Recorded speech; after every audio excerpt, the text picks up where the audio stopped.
الحمد لله رب العالمين، والصلاة والسلام على رسوله الكريم وإمام الموحدين وعلى آله وصحبه أجمعين. أما بعد، السلام عليكم ورحمة الله وبركاته. برادران و خواهران عزیز اهل توحید، بارك الله فيكم ووفقكم الله بكل خير. بإذن الله سبحانه وتعالى این حلقه سوم از آموزش اعتقادی سفیان الثوری، یکی از کبار اتباع التابعین است. کبار یعنی بزرگ، یکی از بزرگان تبع التابعین است که تولد شده 97 هجری وفات کننده 61 هجری است. ما این کتاب رو دیروز یک جمله و یک قسمش رو به شما بیان کردیم. حالا می آییم به جمله دیگر. امام سفیان الثوری رحمه الله به شاگردشان شعیب بن حرب رحمه الله، یکی از دیگر علمای بزرگ سلف، فرمودند که اکتب، بنویس، و گفتند بسم الله الرحمن الرحیم، القرآن کلام الله غیر مخلوق، منه بدأ و الیه یعود، من قال غیر هذا فهو کافر. بنویس بسم الله الرحمن الرحیم، قرآن کلام الله غیر مخلوق است، از الله ظاهر شده و به الله باز میگردد و هر کسی که غیری همین سخن را بگوید کافر است. جهمی ها کافر است. ما در این باره صحبت کردیم. آیا در فکر میکنم جهمی ها را گفتیم؟ جهمی ها مطلق عقیده سلف صالح همشون هم بود که جهمی ها کافر است و درباره اشعری ها و غیره صحبت کردیم. جمله دیگر را شروع میکنیم. بارک الله فیکم. در جمله دیگر امام سفیان الثوری به شاگردشون میگن که بنویس که والایمان قول و عمل و نیه، یزید و ینقص، یزید بالطاعت و ینقص بالمعصیه. ایمان قول است و عمل است و نیت است، زیاد می شود و کم می شود. زیاد به طاعت و عبادت و عملهای صالح می شود و کم می شود به معصیت. برادر عزیزم، ای کسی که خیرتمند استی، سخن امام بزرگ سلف اهل سنت و جماعت رو، سلف صالح اهل سنت و جماعت رو ببین که چی میگن. جمله اولشون رد به جهمی ها هست در مسئله اسما و صفات و تکفیر اونها. جمله دومشون بیان منهج اهل سنت و رد به اهل بدعت است. انمین است طرز تعلیم دادن عقیده. طرز تعلیم دادن عقیده این است که عقیده اهل سنت رو ذکر میکنی و عقیده اهل بدعت رو ذکر میکنی و حکم اهل بدعت رو بیان میکنی که کافر است یا مبتدع است یا گمراه است. چی است؟ امروز بعضی ها راضی نیستن، میگن که ما فقط اهل سنت رو میگیم، اهل بدعت رو کار نداریم، حکم نمیگذاریم، تکفیری میشه به انسان. اعوذ بالله. ببینید سفیان الثوری رحمه الله عقیده اهل سنت رو درباره قرآن بیان کردن که قرآن کلام الله است، غیر مخلوق است، از الله ظاهر شده، به الله باز میگردد. بعد از این تمام نشد، عقیده اهل بدعت رو گفتند و بعد از این تکفیر کردند کسی که مخالف اهل سنت است. این است منهج اهل سنت، آموختن و تعلیم دادن. تعلیم دادن رو ما باید به مانند منهج سلف بکنیم. بالاخره امروز بسیار طالب علم ها رویش و منهج آموزانیدنشون، تعلیم دادنشون منهج اهل سنت نیست. عقیده اهل سنت رو بیان میکنند اما عقیده اهل بدعت رو بیان کرده، رد کرده، حکم نمیگذارند. اگر بیان کنند هم عقیده اهل بدعت رو حکم نمیگذارند. این است که مسلمان ها در حیرت میمانند و بالاخره به گمراهی رفتنشون هم عادی میشن. باید اهل بدعت گفته شد، بالاخره مردم از اهل بدعت دور شوند تا که نجات یابند. ایمان این قول است و عمل است و نیت است. عقیده اهل سنت رو بیان کرده است. بله، این به اجماع همه صحابه و تابعین و تبع التابعین و اتباع التابعین است. سلف صالح همین اجماع رو داشتن که ایمان قول است و عمل است و نیت است. در بعض نیت یعنی اعتقاد است.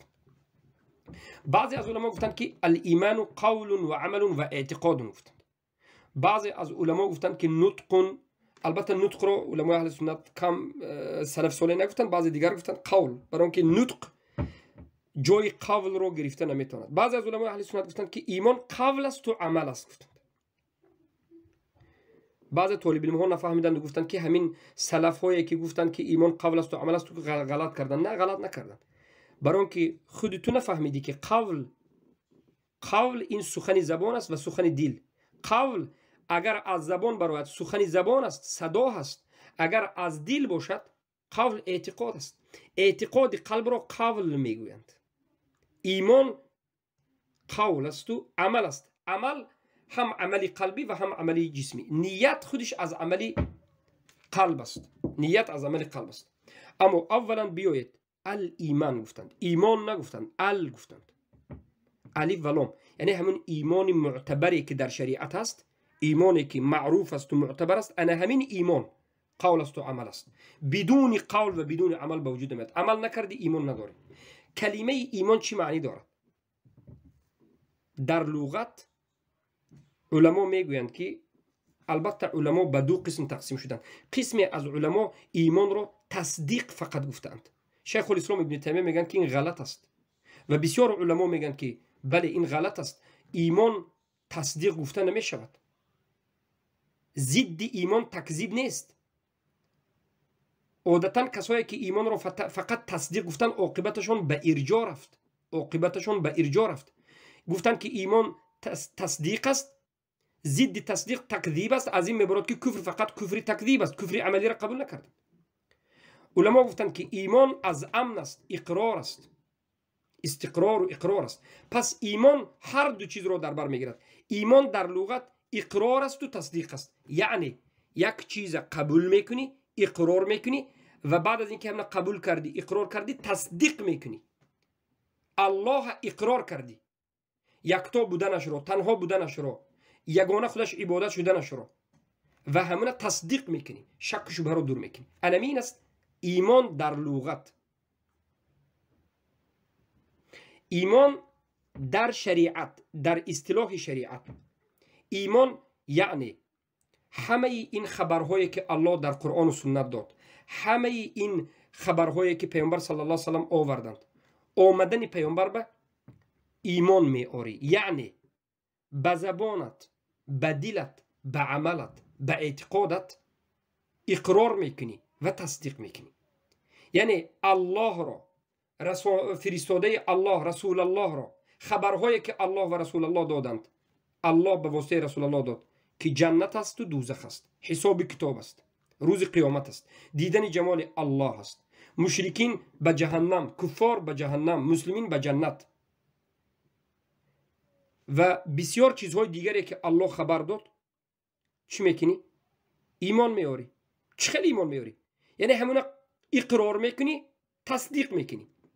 از بگوجایت، بگوجا اقرار و تصدیق، فقط به قلب نه، فقط به زبان نه، فقط به عمل نه، هم به زبان، هم به قلب، هم به عمل تو اقرار میکنی و تصدیق میکنی.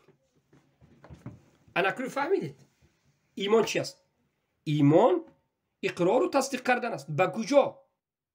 به زبان میگویی که آمنت بالله و ملائکته و کتبه و رسوله و اليوم الآخر و القدر خیره و شره. ایمان آوردم به الله و به ملائکه ها و به کتابهایش و به رسولهایش و به روز قیامت و به تقدیر نیکی و بدی. ایمان آوردم که دشمنان الله جهنمی هستند، اگر توبه نکرده بمیرند. ایمان آوردم که کسی که شرک اکبر کفر اکبر کرد، الله تکفیر کرد، مشرک است. همین اقرار کردی، همین به تصدیق کردی. چخیل همین به باور کردی. هم به زبانت میگویی، گفتی، هم به دلت همین باور میکنی، تصدیق میکنی و به عملت جسمن گفته های الله، امری که کرد کن انجام بده، انجام میدی. نکن دور شو، انجام نمیدی. لا اله الا الله، کفر بالطاغوت، برآت از کفار مشرکین، انجام میدی. فمن یکفر بالطاغوت و یؤمن بالله فقد استمسک بالعروة الوثقی. 256 آیه سوره بقره. ایمان به همین آیت میوری، یعنی همین آیت قبول کردی، اقرار کردی، تصدیق کردی. تصدیق به زبانت میگویی که همان وقت آدم مسلمان میشود که کفر به طاغوت ورزد و ایمان به الله آورد. زبان کتی گفتی و گفتی که به زبانت من همه طاغوت ها را انکار میکنم، براءت خود اعلام میکنم، اینها کفار مشرکین هستند، طاغوت پرست ها را بد میبینم و ایمان به الله یکتا میارم. به زبان گفتی لا اله الا الله محمد رسول الله گفتی، به قلبت همین تصدیق کردی و به قلبت عمل کردی. تصدیق اعتقاد است، عمل این اعتقاد نیست. همین قلبی ما دو قسم است، تصدیق کردنش اعتقاد است، آمنت بالله و ملائکتی گفتن این سخن دل است، اعتقاد است.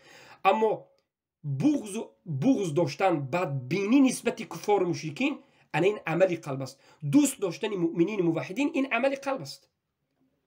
اما ایمان آوردن، باوری کردن، گفتن این عمل نیست، این اعتقاد است. هر چیزی که علما باید باوری کنی، اعتقاد کنی، این اعتقاد است. علما هر چیزی که در قلبت وجود دارد، محبت، غضب، توکل مثلا و غیره، از رغبه و رهبه و خشیه و خشوع، اینا عمل است. بالاخره به قلبت هم عمل میکنی. کفر به طاغوت به قلبت بد میبینی، ایمان به الله به قلبت الله دوست میداری، الله چیزهای دوست داشته رو دوست میداری. و به جسمت کفر به طاغوت چخیل است، به جسمت از طاغوت دور میشوی و در حالت قدرت نابود میکنی. ایمان آوردن به الله به جسم چخیل است، اقرار میکنی، همه گفته ها امرهای الله به جا میاری، عمل میکنی. انمین است ایمان. برای همین ایمان رو گفتن که ایمان قول است و عمل است. سخن زبان، عمل زبان، سخن دل، عمل دل و عمل جسم. شیخ الاسلام ابن تیمیه رحمه الله در مجموعه الفتاوا میگن که انمین 5 رکن ایمان است، 5 رکن پیدایش ایمان، 5 رکن قول قلب نه، آمنت بالله و ملائکتی، این 6 رکن است. این رکن اعتقاد قلب بگیم، قول قلب است. رکن عملی قلب دیگر است، رکن عملی زبان دیگر است، رکن عملی جسم دیگر است. رکن عملی جسم نماز و زکات است. نماز نخوندی، اگرچه آمنت بالله و ملائکتی و کتب بگویم کافر استی. زکات 2-3 بار ندادی، به کفر امتناع واقع شدی، عملا کافر شدی. اگرچه قلبت خوب است، عملا خوب بود، اما به قلبت اعتقاد گفتی که نه جنت نیست، گفتی روز قیامت نیست، گفتی به قلبت کافر شدی. اگرچه به زبان نگویی هم قلبت خوب بود، به زبانت الله دشنام دادی، کافر شدی. پس باید به زبانت، به قلبت، به قول زبان، به سخن زبان، به عمل زبان، به اعتقاد یعنی قول سخن قلب و به عمل قلب و به عمل جسم باید ایمان به وجود بیاوری.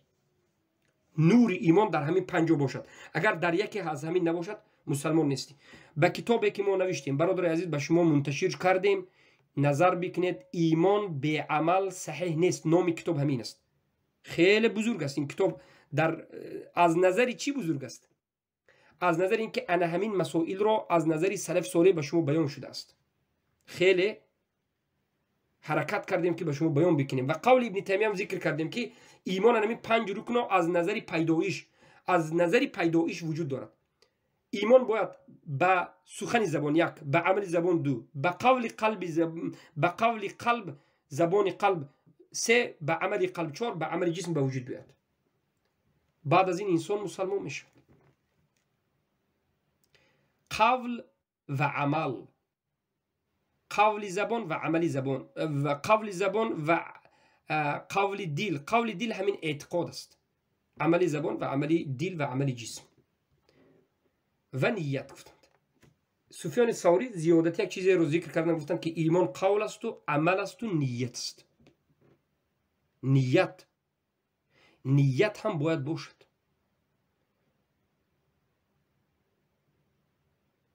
نیت یعنی همین عملت و همین قولت برای کی انجام داده میشد؟ خالصا برای الله باشد. اگر نیتت الله نباشد، اخلاص نداشته باشی، عملی که میکنی، سخنی که میگویی به خاطر الله نباشد، این ایمان نیست، این کفر است، بار دیگر کفر است. برای همین عملی که، قولی که از زبان برآمد، اعتقاد و عملی که از جسم قلب برآمد، باید نیت تنها الله باشد. به نیت باید باشد، نیت شما الله باشد. زیرا که عملی که بدون نیت است قبول نیست. انما الاعمال بالنیات و انما لكل امرئ ما نوى. عمل وابسته به نیت است و هر یک مرد و زن به سبب نیتش عملش قبول است. نیت الله است، تنها به خاطر الله است، عبادت است، یک تا پرست است، قبول است. نیت الله نیست و ریا است، قبر است و شرک و کفر است، قبول نیست. ایمان، این ایمان نیست، این کفر است. برای من نیت ضرور است. عملی که نیت ندارد این عمل باطل است. هر یک عمل باید نیت داشته باشد. نیت مصدرش گجاست، مکانش گجا، قلب است، عملی قلب است. نیت عملی قلب است. نیت اعتقاد نیست، عمل است. اما نیت به زبان نیست. نیت رو به زبان گفتن چه خیلی گفتیم بدعت است. پیامبر صلی الله علیه و سلم یک عمل رو کنن نیت کردم بگذارم، نماز، روزه، حج، زکات، یگان بار نیت کردم بگذارم، این خیلی چیز نگفتن. نیتی زبانی وجود ندارد. محل نیت قلب است. کسی که نیت رو به زبان میبرد بدعت کرده است، مبتدع است. یزید و ینقص، انا همین ایمان زیاد و کم می شود. زیاد با طاعت و نقص با معصیت می شود. این عقیده اهل سنت است. چقدر که اصلی ببینید ایمان به خود مراتب دارد. 3 مراتب ایمان، 3 مراتب دارد، مرتبه های ایمان. اصل ایمان، واجبات ایمان و مستحبات ایمان. الله سبحانه و تعالی این مرتبه ایمان رو در قرآن ذکر کرد و گفت و منهم ظالم لنفسه و منهم مقتصد و منهم سابقون بالخیرات. مسلمان ها هستند که ظالم لنفسه هستند، اصل دین را دارند اما گناه های خیلی کبیره دارند، غیبت، تهمت، زنا، شراب نوشی و غیره. اینها ظالم هستند به نفس خودشون. و منهم یعنی از مؤمن ها ظالم هستند. مؤمن ظالم فقط اصل دین دارد، موحد است لیکن گناه های زیاد دارد. و منهم مقتصد، و از مؤمن ها کسایی هستند که یک درجه از ظالم بالا، درجهشون یعنی درجه خوبی. اینها که هستند مؤمن، اینها مقتصد هستند. کسایی هستند که اصل ایمان رو دارند، گناه های کبیره رو هم ترک کردند اما مستحبات رو انجام ندادند، در مستحبات مشکلی دارند. سومین درجه انسان مسلمان ها و منهم سابقون بالخیرات، و مؤمن ها هستند که در خیر از همه پیش صف هستند. اینها کسانی هستند که اصل ایمان رو، واجبات رو، مستحبات رو بجا آورند. علما میگند این آیت 3 مرتبه ایمان رو به شما بیان میکرد: اسلام، ایمان، احسان. اولین درجه مسلمان است. مسلمان کسی هست که اصل اسلام رو دارد اما گناه های کبیره دارد. میگن اگر الوهیده خودش رو تنها از ایمان جدا کرده ذکر کنیم، از مؤمن، اما در حالتی که در حالتی که فقط خودش رو ذکر میکنیم از مؤمن، یعنی هم معنای مؤمن و هم معنای اذا افترق اجتمع و اذا اجتمع افترق. اگر معنای مؤمن رو خاص و معنای مسلم رو خاص اگر ذکر کنیم، معنای هر دوش همین جدا هست. اگر مؤمن گویم مقصدمون مسلمان باشد، مسلمان گویم مقصدمون مؤمن باشد، در این حالت معنای همیش یک چیز است. اما مسلم الوهیده معناش همین است که انسانی که مسلمان است گناه های کبیره زیاد دارد. مؤمن کسی هست که مسلمانی هست که اصل توحید رو دارد، گناه های کبیره رو هم ندارد، درجه بالا است. اما محسن کسی هست که هم اصل ایمان دارد، هم واجبات رو دارد، گناه های کبیره رو ترک کرده، واجبات، حق و حقوق به جا میارد و مستحبات رو هم به جا میارد. از همین جهت میگم که کسایی که به سنت مستحبات پیامبر صلی الله علیه و آله به اهمیتی میکنند درجه پایان میشد.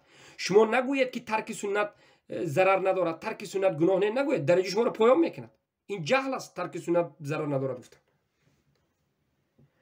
انا این است عقیده اهل سنت و جماعت که ایمان آدم اگر چقدر عمل کنه، چقدر پایبندی امر الله و رسول باشد، سنت رسول الله باشد، به نیت حق و اخلاص باشد، درجه شما به درجه بالاترین میرود. اولیای الله میشوید، دعاهاتون قبول میشد، درجه بهترین میروید. اما انسان ایمانش ضعیف میشد. ایمانی کی ضعیف میشد؟ کسی که موحد است، واجبات به جا میآورد اما گناه کبیره نمیکند، اما مستحبات سنت هیچ گپ نگفته انجام نمیده، درجه پایان شد، ایمانش ناقص شد، ضعیف شد. مسلمان است، واجبات، حق پدر و مادر، حق فرزند، حق زن و غیره به جا نمیآورد و یا گناه های کبیره رو انجام میدهد، ایمانش با کم شد، ضعیف شد. فقط مسلمان است، اصل ایمان دارد و همین مسلمان کفر شرک اکبر را میکند، اصل ایمانش هم نابود می شود، ایمانش به پررگی نابود شده کافر می شود.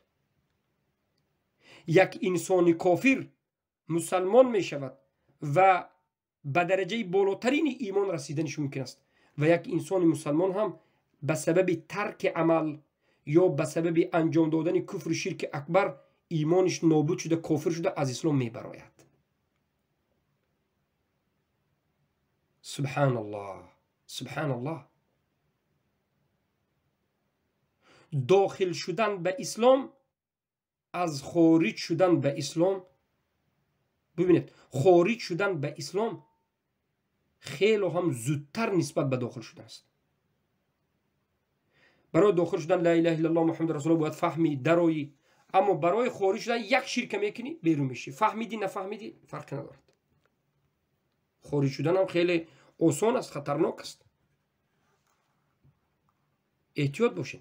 این است عقیده اهل سنت و الجماعت. اگر مختصر بگیم، امام البخاری میگن که 1000 علما را من روبرو شدم، از علمای حجاز، علمای شام، علمای عراق، علمای دیگر و دیگر منطقه ها، خراسان و غیره، که میگفتند که ایمان قول است و عمل است.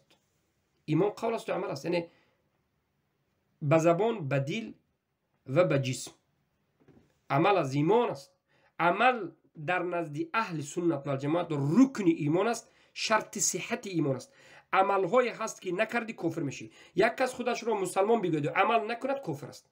یک کس خود را مسلمان بگوید و عملی که رکن ایمان به اصل ایمان، در مرتبه ایمان به اصل ایمان عمل تعلق دارد، این چی است؟ نماز است، زکات است. یا عمل را ترک نکرده پای در پای عمل کردن، امتناع نکردن است. کسی که امتناع کند، عمل را ترک کند، امتناع پای در پای بکنه، کافر است. کسی که نماز نخواند کافر است. کسی که زکات یک مرتبه، دو مرتبه، یک مرتبه نداد، نصیحت شد بود، دو مرتبه، سه مرتبه نداد، از سبب تنبلی کافر است. زکات فرض گردم به کفر امتناع، ایبا، استکبار و غیره واقع شده است، کافر است. اصل ایمان و اصل اسلام از هم دیگر فرق دارد. اصل اسلام دیگر چیز است، اصل ایمان دیگر چیز است. اصل اسلام یعنی اصل دین. اصل دین این یک چیزهایی هست که واجبات به این داخل نمی شود، یعنی فروعات داخل نمی شود. اما به اصل ایمان فروعات، نماز از مسائل فروعات است که احکام است، شریعت است، لیکن به اصل ایمان داخل می شود. فروعاتی که به اصل ایمان داخل می شود. برای ما وقتی که اصل ایمان میگیم، این را اصل دین نفهمید. اصل دین بزرگتر از اصل ایمان است. در مسئله عذر بالجهل، اصل دین اصلا عذر ندارد، اما اصل ایمان قسمش عذر دارد، قسمش عذر ندارد. مثلا نماز، کسی که جاهل بود، حجت نرسید، عذر دارد، در بین مسلمان ها نباشد. چخیلی که مسائل رو بیان کردیم. من میخوام فقط به شما فهمونم که اصل ایمان و اصل دین رو، فرقیتش رو خوب فهمید. ما وقتی که دین رو عموم تقسیم میکنیم میگیم که اصل دین و فروعات دین، و فروعات دین که این احکام و شریعت است به دو قسم تقسیم میشود، که این فروعاتی که ظاهر است به مانند نماز و روزه و حج و غیره، و فروعاتی که خفی است. عذر بالجهل در اصل دین نیست. عذر بالجهل در مسئله فروعات در بین مسلمان باشد نیست، در بادیه و غیره باشد و قرآن و سنت نرسیده باشد هست، به مانند نماز و روزه و غیره. اما در مسائل خفی البته تقلید یا که تعویل یا که جهل عذر است خفی. اما اصل ایمان وقتی که میگیم مسئله دیگر است. اصل دین به جهل مطلق عذر نبود. اصل دین، اصل ایمان به توحید داخل میشد که البته که جهل عذر نیست.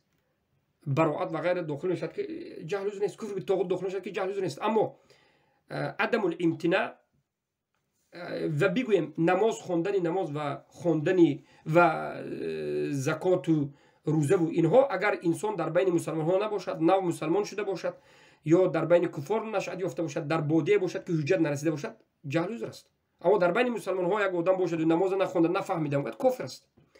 فرق اصل ایمان و مراتب ایمان و اصل دین را ان شاء الله که فهمیدید. این بود عقیده اهل سنت و الجماعت از نظر اختصار. در دوامش میگویند، البته ما اهل بدعت رو بعد از این بیان میکنیم. در دوامش سفیان الثوری میگن که ولا يجوز القول الا بالعمل ولا يجوز القول والعمل الا بالنية ولا يجوز القول والعمل والنية الا بموافقة السنة. الله اکبر. ببینید سفیان الثوری چقدر زیبا، عادی، فهما، خوب به من شما بیان کردن. گفتن قول خودش جایز نیست و قول خودش تو را مسلمان نمیکند مگرم با عمل. فقط لا اله الا الله گفتی مسلمان نیستی. یعنی به زبانت لا اله الا الله گفتی، به قلبت تصدیق کردن گفتی، تو مسلمان نیستی. به این فقط خودی قول که به زبان گفتن و به قلب اعتقاد کردن است، قول این اعتقاد قلبی هم است، این کافی نیست مگرم با عمل. قول و عمل فقط کافی نیست گفتن در دوامش. قول و عمل آدم مسلمان نمیکند مگرم با نیت، یعنی نیتت الله باشد. وقتی که لا اله الا الله گفتی، اعتقاد کردی، تصدیق کردی، اقرار کردی، عمل کردی، نماز خواندی، روزه و حج و غیره کردی، همین عمل به خاطر کی میکنی؟ به الله. و ما امروا الا لیعبدوا الله مخلصین له الدین. ما امر نکردیم مگرم اینکه یگانه الله خالصانه و مخلصانه عبادت بکنید. عبادت را اگر کردید و به خاطر الله نکردید، نیتتون الله نبود، این عبادت شما عمل گفته نمیشه، این را ایمان گفته نمیشد، ایمان نیست، به غیر الله هست، پس این کفر است، بس شرک است. سخن، قول، اعتقاد، عمل، نیت تو را مسلمان نمیکند مگرم، یعنی ایمان به وجود نمی آورد، بگیم ایمان به وجود نمی آورد مگرم با موافقت سنت. ولا يجوز القول، یعنی قول خودش جایز نیست گفتند، عمل با عمل هم نمیشد، با نیت هم نشد مگرم با موافقت سنت. سنت باید به وجود بیارد. شعیب ابن حرب از سفیان الثوری سوال کردند که فقلت له، شعیب ابن حرب میگن که من به سفیان الثوری گفتم که یا ابا عبدالله و ما موافقت السنتی، ای پدر عبدالله، ای ابو عبدالله، موافقت السنت چی است؟ موافقت کردن به سنت به ایمان چه ربط دارد؟ سفیان الثوری گفتن که تقدمت الشیخین ابی بکر و عمر رضی الله عنهما، پیش گرفتن شیخین، از همه پیش دانستن شیخین، مقدم یعنی ابو بکر و عمر را از همه صحابه ها افضل دانستن. اول ابو بکر، ثانی عمر، ثانیا عمر گفتن را. از جهت علم بهترین اول ابو بکر، از جهت فضیلت بهترین ابو بکر، از جهت امامت اولین امام ابو بکر است، بعد از این عمر، ثم عثمان، ثم علی. یا شعیب گفتن، ای شعیب ابن حرب، لا ينفعك ما كتبت حتى تقدم عثمان و علی على ما بعدهما. ای شعیب ابن حرب، این نوشته که من به تو نویساندم به تو هیچ فایده نمیدهد تا همان زمانی که عثمان و علی را پیش و مقدم و افضل دانی از بعد از آمده اشون. در اینجا ما داخل میشویم به موافقت سنت. موافقت سنت را فضیل ابن عیاض، یکی از اتباع تابعین، یکی از همون علمای سلف میگویند که میگویند لا يقبل الله العمل، الله عمل را قبول نمی کند. ببینید عباره این خیلی بود، عباره این است که میگن اذا كان العمل صوابا لم يكن خالصا لم يقبل. عملی انسان انجام دهنده ثواب است، ثواب یعنی موافق سنت دارد. یک انسان عمل را موافق سنت انجام میدهد، نماز را رفع الیدین میکند، موافق سنت انجام میدهد، اما در این عمل اخلاص نیست، نیت نیست، اخلاص نیست، این عمل قبول نیست، ایمان به وجود نمیاد. و اذا كان العمل خالصا ولم يكن صوابا لم يقبل.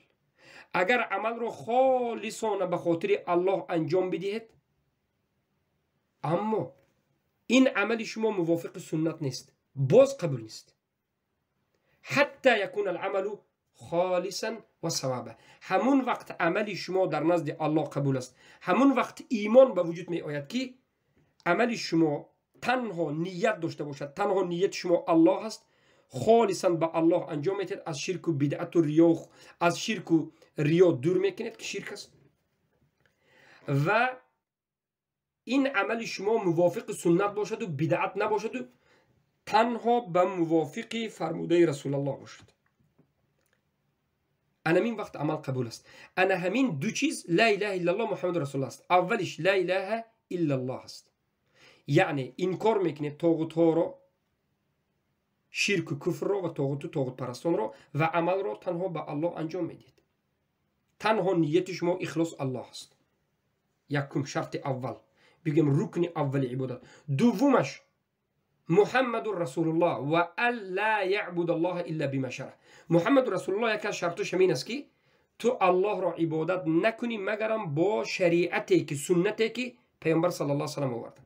یعنی عملی تو موافق با سنت باشد و اخلاص باشد. یعنی تو در عبادتت لا اله الا الله محمد رسول الله را باید تطبیق کنی. این را رکن عبادت میگن. هر عبادت باید رکن داشته باشد. اگر همین رکن به وجود نآید عبادت باطل است، ایمان هم نابود میشود. یکمش اخلاص، دومش این موافقت بر سنت. این رو شما میتونید بگید که النیت و موافقت السنه، النیت و الثواب و الاخلاص و الثواب بگید. اخلاص و متابعت هم و این معروف است. اخلاص و متابعت. اخلاص این توحید الوهیت است، متابعت این توحید متابعت است. اخلاص این لا اله الا الله است، متابعت پیروی کردن از رسول الله این محمد رسول الله است. اگر همین عمل رو انجام دادید البته که ایمان به وجود میاد. و این چونین سفیان ثوری بعد از این به مسئله صحابگان داخل شدن که این گفته ها به تو فایده ندارد تا زمانی که ابوبکر و عمر رو و بعد از این عثمان و علی رو افضل دانی. و این مسئله فضیلت صحابگان در حلقه آینده است. فضیلت صحابگان رو در حلقه آینده میگیم. حالا ما اکنون که عقیده اهل سنت رو به شما گفتیم، حالا عقیده اهل بدعت رو میگیم. در مسئله ایمان بزرگترین اختلاف، بزرگترین مخالفت و بزرگترین فساد و بزرگترین تفریقه در بین این امت رو در مسئله ایمان شیطان واقع کرده است. تمام فرقه های باطلی که امروز در این عالم وجود دارند و خود را به اسلام نسبت میدهند، کدام فرقه نباشد اصلی مشکلی در ایمان است. برای همین ای برادر مسلمانم، اگر ایمان رو، عقیده اهل سنت رو در ایمان فهمیدی، از بسیار مشکلی ها بیرون میشوی، کلید هدایت رو گویا به دست گرفتی و الحمدلله که دروازه علم رو باز کردی. و اگر ایمان رو نفهمیدی، شب و روز شبهه ها به تو می آید، بالاخره به گمراهی می روی. خوارج در باب ایمان گمراه است و انا همین تکفیری بودن و غلات بودنش از سبب ایمان رو غلط فهمیدنش است. مرجعه ها گمراه و دلال هستند، خیلی که در شرح کتاب ابو زرعت الرازی و ابو حاتم الرازی اعتقاد این اجماعی که اصل سنت و اعتقاد دین است گفتیم که المرجعه ضال مضل. گفتن مرجعه ضال مضل هستند، گمراه هستند. برای چی مرجعه و ضال گفته شدن، گمراه گفته شدن؟ فقط به خاطر همین ایمان. جهمی ها جهمی گفته شدند به خاطر ایمان. کرامی ها را جهمی گفته شد، غلات گفته شد به خاطر ایمان. اشعری ها و ماتریدی ها گمراه هستند به خاطر ایمان. جاحد و سمامه گمراه شد به خاطر ایمان. صوفی ها، حزبی ها، سروری ها و غیره و غیره گمراه هستند به خاطر ایمان. مدخلی ها و عازری ها گمراه هستند به خاطر ایمان. ایمان را غلط فهمیدند. فهمیدید؟ ایمان را غلط فهمیدند. چقدر طائفه های زیاد. اولا فرقه اولینی که در باب ایمان گمراه شدند خوارج ها. وقتی که علی بن ابو طالب رضی الله عنه با حضرت معاویه جنگ کردند، البته که حق علی بودند، اما معاویه رضی الله عنه اجتهاد کردند. اینجا بین صحابگان اختلاف شد رضی الله عنهم اجمعین. در همین جا خوارج در بین همین جنگ بعد از یک واقعه به وجود آمد. خوارج ها اعتقادشون در باب ایمان این است که میگویند ایمان یک چیز است. ما گفتیم که ایمان از 5 چیز به وجود میاد. ایمان مرکب است. مرکب رو میدونید؟ مرکب ترکیب شده از یک چند چیز. انسان مرکب است، مثلا همه چیزهایی که در این دنیا اکثر چیزها رو میبینید مرکب است، از یک چند چیز ساخته شده است، ترکیب یافته شده. اهل سنت میگن که ایمان به سخنی زبان یک، عملی زبان دو، اعتقاد قلب، سخنی قلب، قول قلب سه، عملی قلب چهار، پنجم عملی جسم. از همین 5 جا، از همین 5 چیز به وجود میاد، مرکب است. و ایمان گفتند بعضی عمل ها هست که بزرگ است و بعضی عمل ها کوچک است، بعضی عمل ها ایمان نابود میکرد، بعضی عمل ها ایمان نابود نمیکرد. خوارج ها چی گفتند؟ خوارج ها گفتند که ایمان مرکب از یک چیز است، قول قلب، عملی قلب، پست بلند نه، همه چیز یک چیز است. اگر همین یک سخنی واجبات رو ترک کردی، ایمان قلبت هم نابود می شود، عملی قلبت هم، عملی همش از همه جانب کافری. عملا کافر شوی، از همه جانب با کافری. اهل سنت میگن که عملا کافر شوی، ما میگیم که در عمل کافر هستی، فقط به عمل همون جای درست کن. خوارج میگن که هم در قلب کافر هستی، هم در زبان کافر هستی، در همه جا کافر هستی اگر به یک کافر شوی. اهل سنت و الجماعه در مسئله های عمل های ایمانی گفتند که مراتب، ایمان مراتب دارد. خوارج گفتند که نه، ایمان مراتب ندارد، همه ایمان یک است، یک مرتبه است. البته مستحب، عمل ها را مستحب گفتند، لیکن واجبات ندارد. مرتبه در نزد اهل سنت اگر 3 باشد، در نزد خوارج 2 هست، اصل ایمان و مستحب، واجبات نیست. واجبات را اونها اصل دین گفتند و هر کسی که واجبات رو ترک کرد در نزد اهل سنت اگر گناهش بزرگ باشد، در زیر مشیت الله است. گناه کبیره در زیر مشیت الله است، مستحق عذاب در زیر مشیت الله است. الله به کسی رو خود میبخشد، کسی رو خود عذاب میدهد. بالاخره عاقبتش جنت است، کسی که اصل ایمان رو دارد لیکن واجبات رو ترک کرد.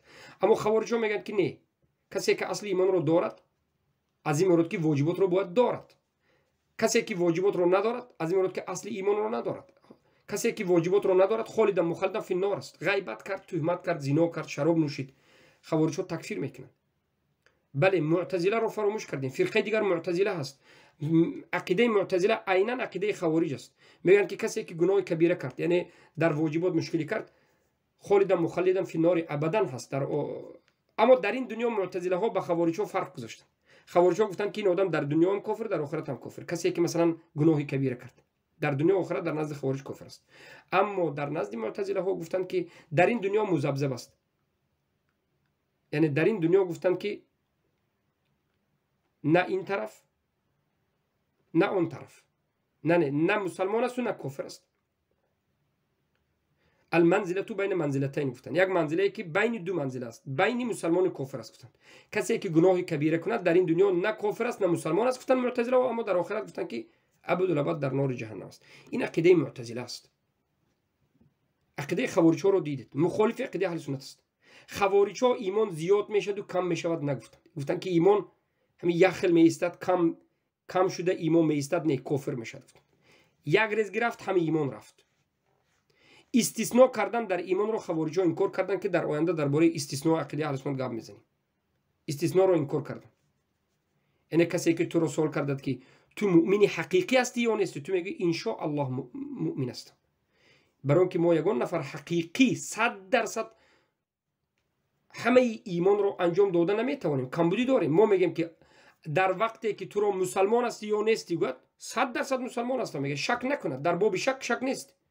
اما آیا مسلمانی کامل الاسلام 100% مسلمانی 100% هستی؟ گفت ما میگیم که ان شاء الله.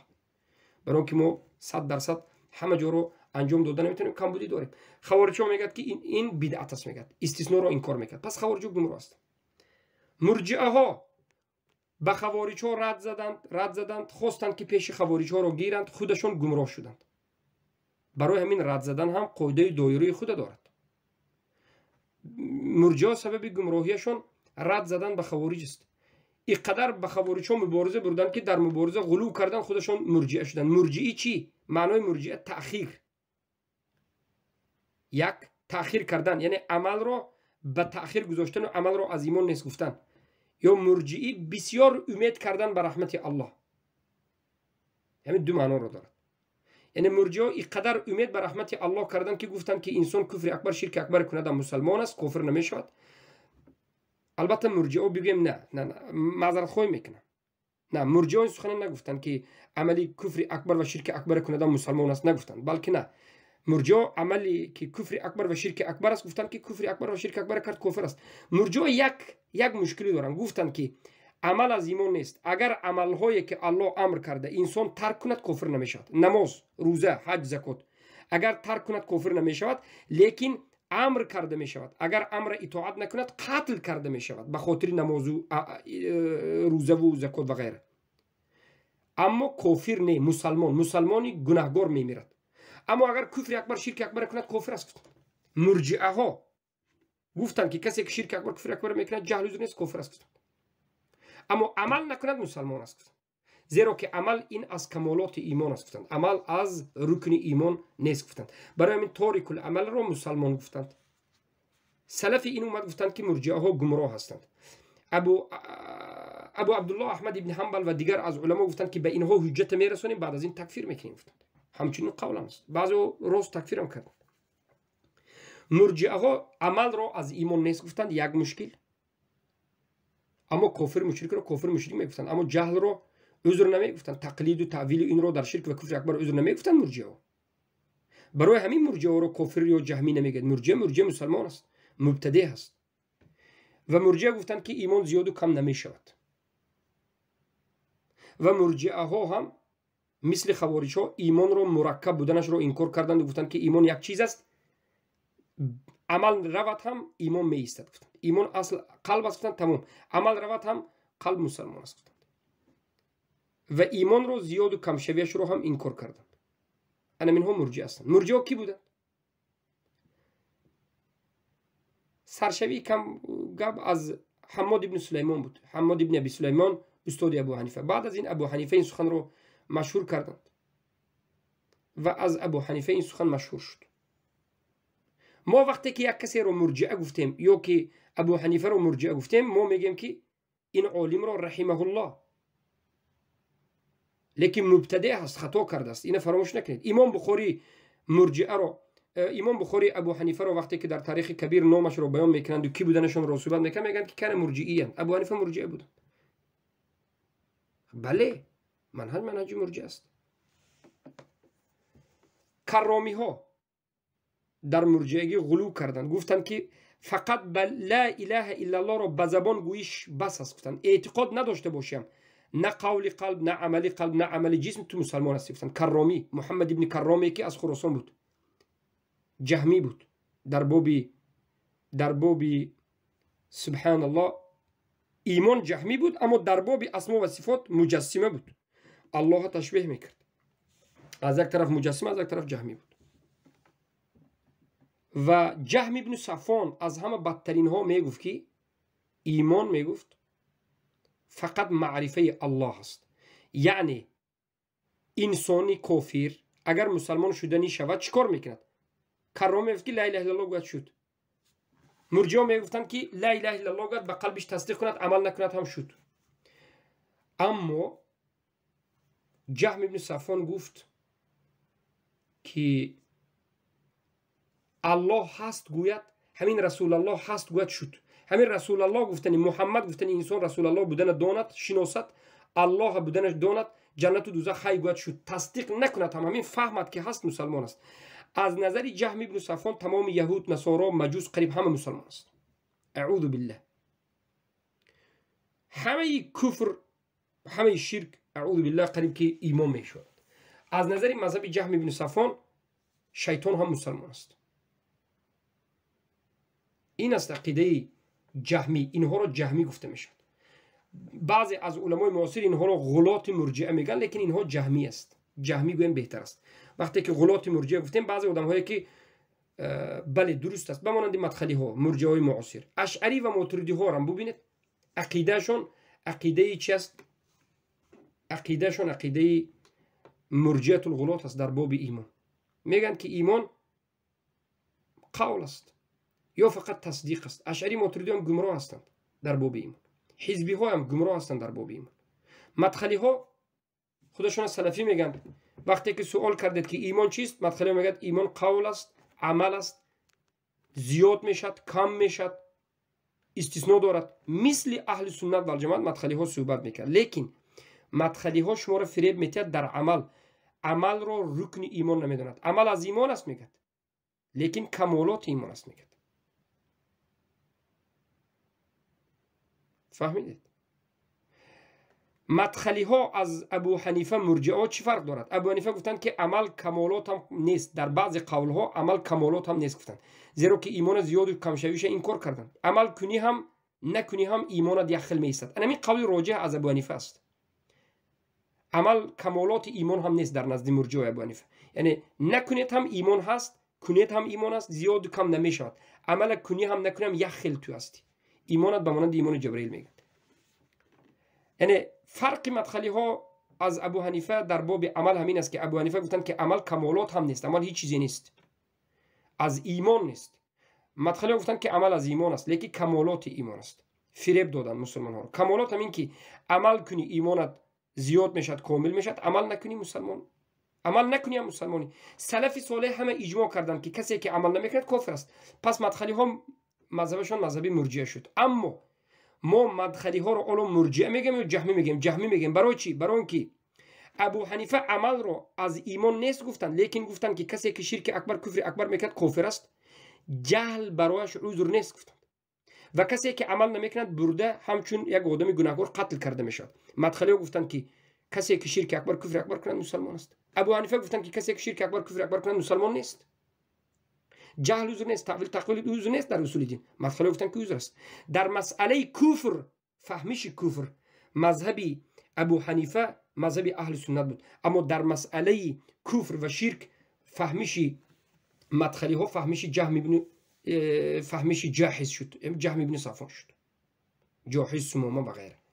برای همین مدخلی ها از مرجع بدتر است و غلط گفته میشد. انا این است اعتقادی بسیار مرجعی است. و امروز یک ایده پیدا شده اند، اعتقاد یک ایده گمراهی که در همین عصر ما پیدا شدن. طالب علم ها میگن که اینقدر درباره ایمان و این مسائل گپ زدن شرط نیست، این مسئله گذشت و رفت، ما باید این کنیم اون کنیم. اینا گمراه ها هستند. اینا گمراه هستند. میگن که در باب ایمان اهل سنت و اهل بدعت نگوییم، اینو آن میگن. اینا گمراه هستند. البته این چنین جماعت هم هست. با همین القرار به پایان میرسونیم. ایمان رو مختصرا اهل سنت رو و اهل بدعت رو فهمیدید و باذن الله در حلقه آینده درباره صحابگان که اعتقاد اهل سنت و الجماعت درباره صحابه چی است ان شاء الله صحبت میکنیم. سبحانك اللهم وبحمدك اشهد ان لا اله الا انت استغفرك واتوب اليك.